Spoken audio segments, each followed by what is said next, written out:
Welcome to a 3-minute army primer on the army made up of dwarves who won't be told what to do. They're the woad-wearing, tyranny-hating, back-to-nature, 2 fingers up at King Golok brigade. You'll never take their freedom. It's the Free Dwarfs! Free Dwarfs is a theme list of the normal Imperial Dwarves, but with added Pathfinder and Scout across the board, and none of the more gnarly armoured troops, war engines, and big tanks. What that means is that, weirdly for dwarves, they're kind of speedy, fragile, and in your face. Or, waste. So let's take a look at our list, Archetypes. So with a lack of Defense 6 Iron Guard, Free Dwarves are a bit less grindy than Imperial Dwarves, but they still do get Earth Elementals, plus access to Martyr's Prayer makes them as resilient as you expect dwarves to be.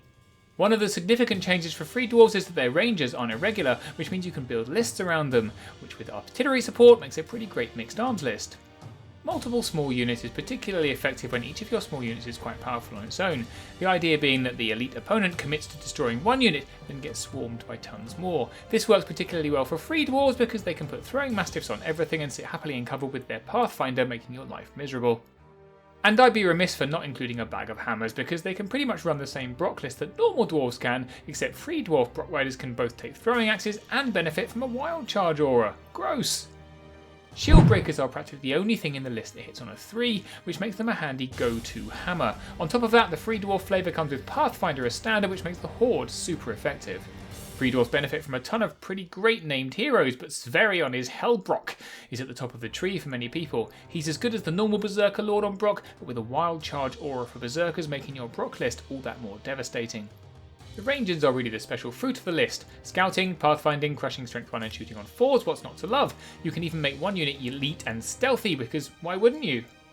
An honourable mention goes to the dear old Mastiff Hunting Pack. Nothing's more annoying when you're trying to deal with a bunch of foaming mouthed dwarves throwing dogs at you than facing a wall of dogs, who are also throwing dogs at you. Vicious dogs, if you take the Packmaster.